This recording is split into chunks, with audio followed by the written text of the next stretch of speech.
Magandang araw mga ka-stroke, good day! Yan. For today's video ay ang gagawin naman natin ay ang kung paano umakyat ng hagdan. Ayan. Pero ito po ay doon na sa mga naka-recover na matagal nang nag-stay sa bahay at talagang may lakas na. Ayan. So ipapakita ko po yan step by step. Pero bago po natin gawin yan ay tayo po muna ay mag-subscribe at huwag nyo rin kalimutan pindutin ang notification bell para updated tayo sa mga kagaya ng mga video na ganito na lumalaban sa stroke. So, stay with me. Yan, hanggang sa uli. Okay? Let's go!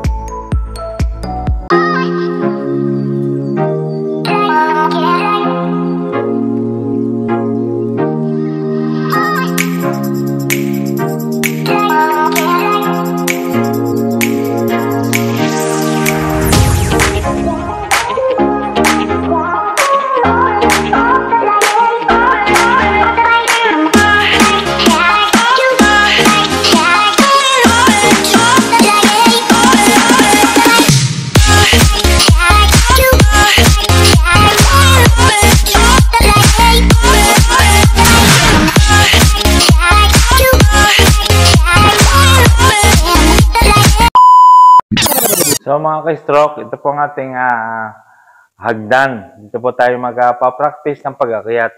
Pero kadalasan po, pagka umakit po tayo ng hagdan, yung pong ganitong hawakan ay kalimitan ay doon pa nakatapat sa yung affected na kamay. So mahirap pumawak, ano? Ang nangyayari ay naka-X tayong ganyan, kapag ganyan ang hawak. Yung kabilang inihawak, nakaganyan. Tapos saka umakit ng ganyan. Kaya importante rin na mapalakas natin ang ating grip. Ayan. Para nahihawak natin mismo yung affected. Ayan, nag-grip mo. Ayan, ganyan. So, umpisa natin. Ngayon, ang unang step, pagka tayo makakit ng hagdan, unahin natin ay ang affected na paa. Ayan, at mahalaga rin na siya. Ayan, na i-bend. Ngayon, kung hindi pa na i-bend, masyadong manibibend, di pa? Ganito po. Ayan. Slowly lamang, ganyan. Lagi una ang affected. Parang ganito po, ayan. Kasi po, madali na ang sunod. Yung malakas na leg, ay madali na siyang i-bend na ganyan. Ayan, o, di ba? Tapos ganyan. Ayan. So, kadalasan, tapos yung pang ating malakas na leg ay kadalasan sumisintog, ano? Sumasakit dito. So bakit ba sumasakit? Kasi sa tagal na pagkakaupo na nakabend na nakaliko, matagal sa pagkakaupo. So kaya dapat ay lagi siyang idinidiretso rin kahit tayo ay nakaupo kasi sumisintog siya eh pag umaakyat. So gawin natin ganito po. Dandahan, ayan. Una yung mahina affected. Yan. Wow! Yan. Pero mapapansin nyo, naka-forward ng aking body. Mahalaga rin na naka-forward ng ating body. Parang gravity niya, yung naka-forward. Naroon, nakasulong. Kapag ganyan. Yan. Kailangan naka-squat ang ating puwet. Nakaganyan. Ayan. Oh. Dapat naka-squat na ganyan. Ayan, para pag-akyat, nandun ang gravity. Ayan, di ba?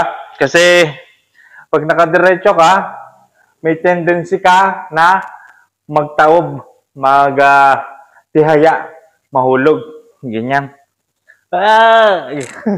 Mabuti kung meron kong guardian angel sa likod. So, dapat naka-squat again. Ayan, nakaganyan. Akyat. Ayan, ganon.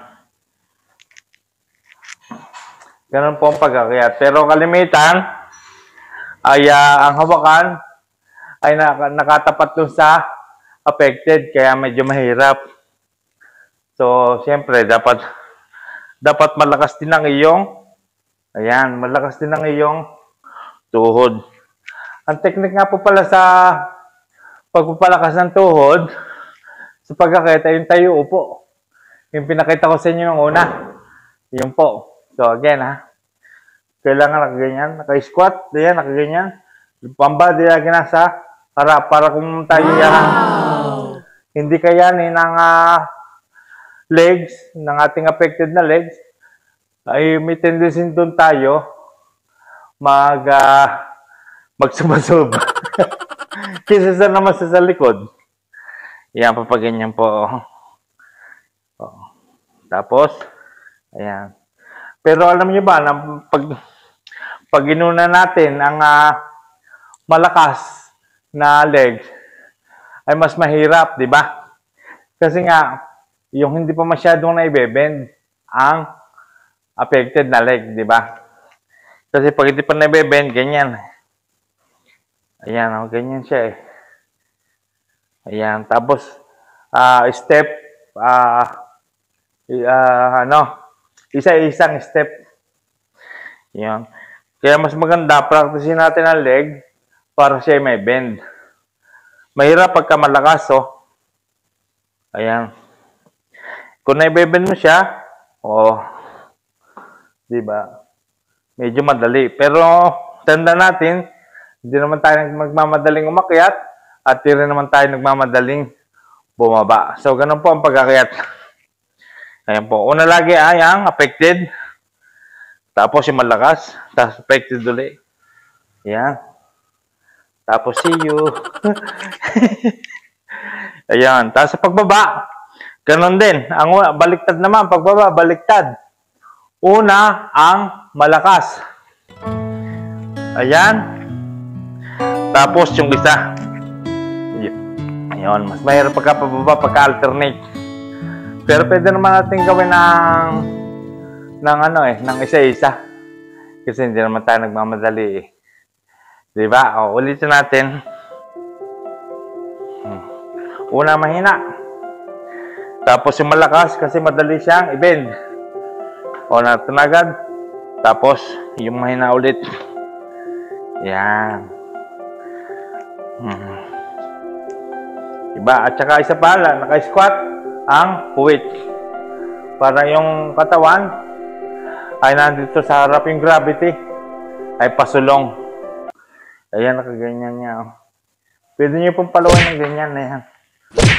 Ha?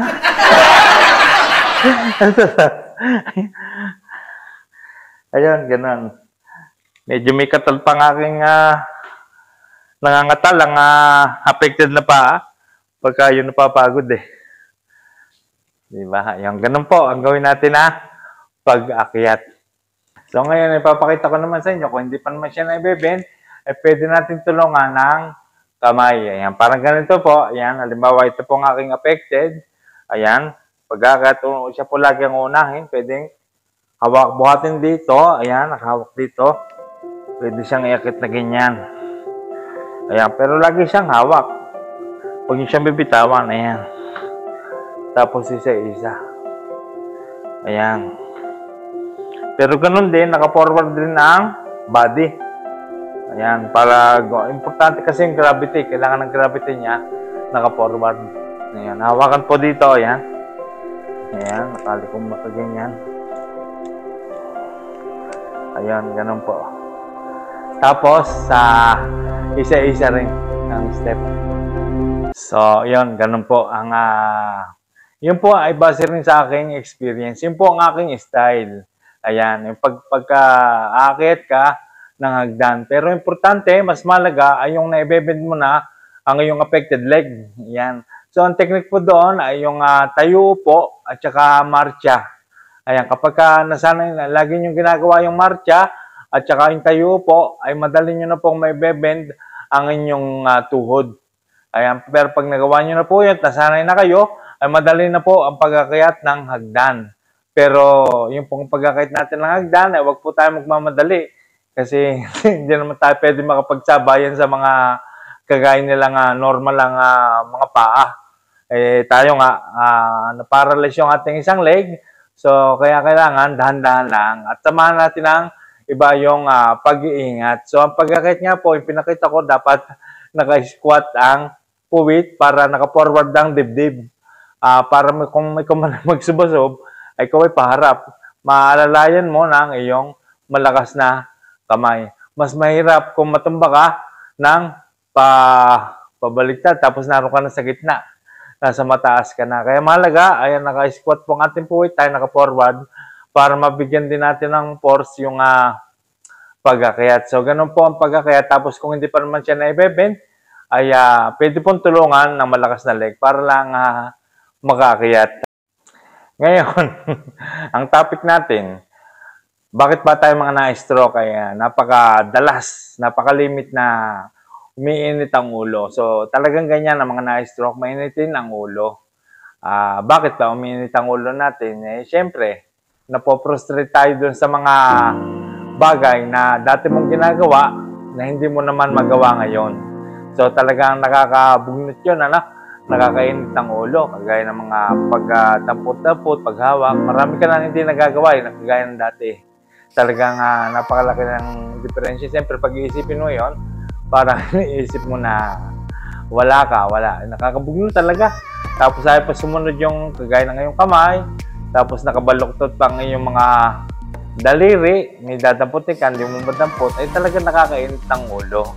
At tapos may mga bagay pa na kagaya sa mga social media, mga mababasa ka pa na mga kagaya ng mga mapapanood mo, lalo na yung mga road rage. Siyempre, nakakapangatal, nakakabugnot din. Kaya dali nating uminit ang ulo para bang affected tayo, ganun, sa mga napapanood natin. Ayan, so, kaya ang ano naman dyan, kailangan talaga meron kang isang bagay na napapaglibangan. Ayan. Kagaya ng ating isa nating kaibigan, ayan, siya medyo ganun din, nainit din ang ulo niya at hindi rin nawawala yung ating pangamba, takot, di ba, kasama yung sa natatakot tayo na kasi nga na-stroke na tayo, madali na tayong ma-stroke muli. Kaya marami tayong mga bagay na pinag-iingatan. Ayan. So, kung minsan naman ay baka nakakalampas tayo kagaya sa mga kinakain natin, tapos doon tayo magkakaroon ng pangamba. Ayan. Kaya mahalaga, yung isa nating kaibigan, ay meron din siyang napapaglibangan. Mahalaga yung meron kang napapagtuunan din ng pansin. Ang kanyang napagtuunan ay pagkanta. Pero siya po ay hindi pa po okay yung kanyang speech. Pero at least maganda yon. Ang nagiging practice niya ay yung pagkanta. Kasi ayun din ang isang technique niya sa para maibalik ang speech ay lagi kang nagsasalita at lagi kang may kausap. At saka ngayon nga, yung kumakanta, ay di mas maganda.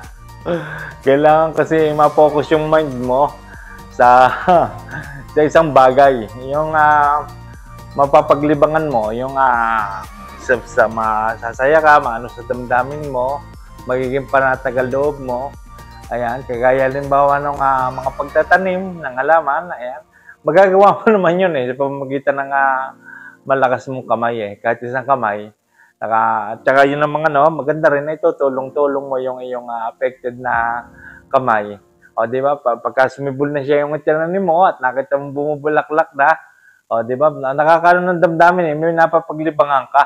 Ayan, mahalaga rin yung may napapaglibangan ka. Kasi nga, pag nung pumokus ang iyong pag-iisip sa iyong napapaglibangan, ay at least, kahit pa paano, mababawasan ang iyong galit at saka ang iyong pangamba. Ayan. Kasi nga, tayo na-stroke talaga, hindi balik kung hindi naman lahat ng stroke nga kasi pare-pareho Merong mga matatapang talaga, napakalalakas ng loob. Ayan, pero kaso, hindi naman pare-pare, merong mahinaan loob talaga, kagaya nga ng mga nangyayari sa atin. Ganyan, talagang halos parang nalugmok tayo sa na-stroke ka, tapos maraming nawala sa iyo, mga importanteng bagay, trabaho, ayan, ang mga mapapagkakitaan, tapos mga kaibigan, tapos mga gawain, hindi ka makagawa. Kasi nga nasa bahay. Pero ito po, lagi natin tatandaan. Nangyari man sa atin yung mga ganyang bagay. Ayan ay, sabihin na natin na tayo nakalampas din kasi nasa atin din ginagawa. Nasa atin ding lifestyle kaya tayo nagkaganito So wala naman tayong dapat na ibang sisihin diyan kundi ating sarili. Lalong-lalo wag mo sisisihin ng Diyos.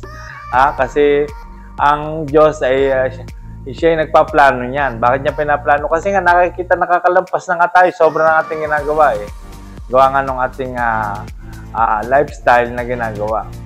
So, kaya nga, nagkamali na tayo, doon naman tayo matututo.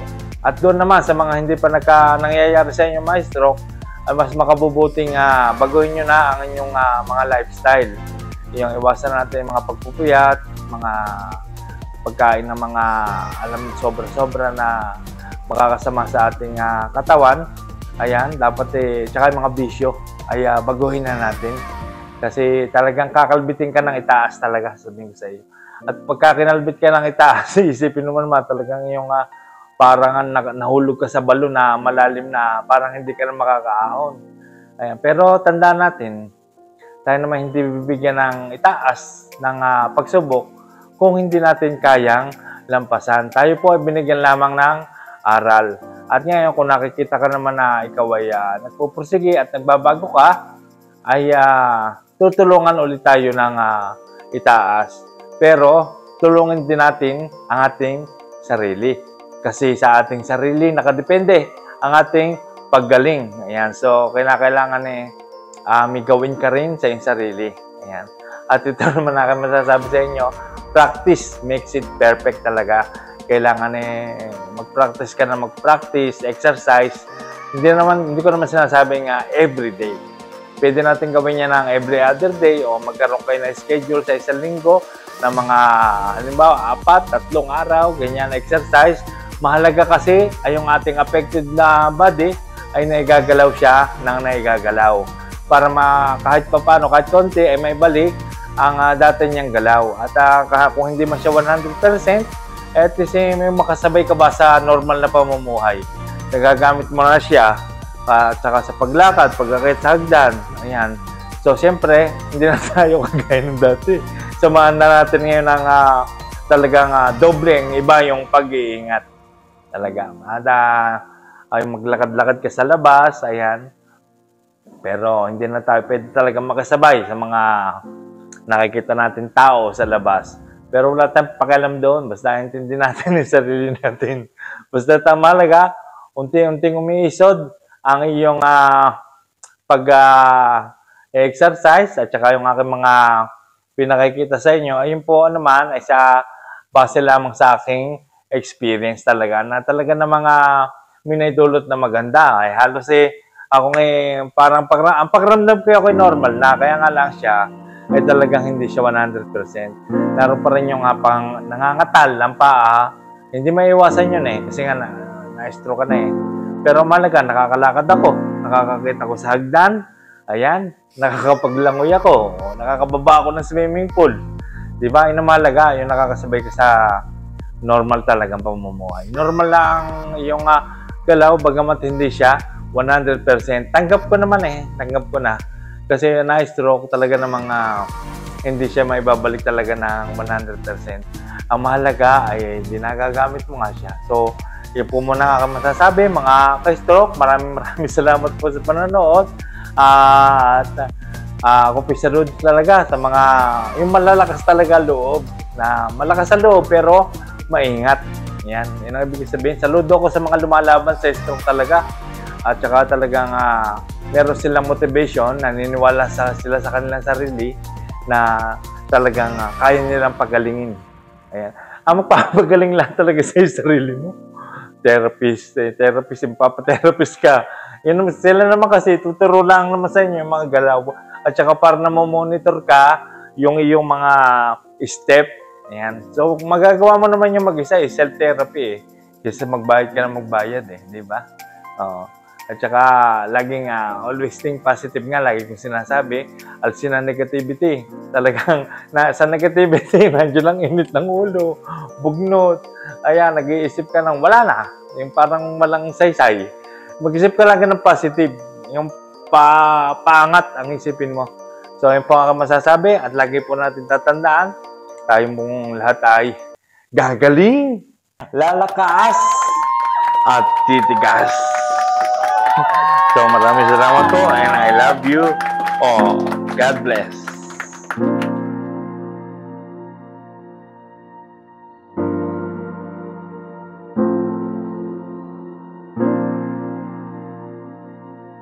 Oh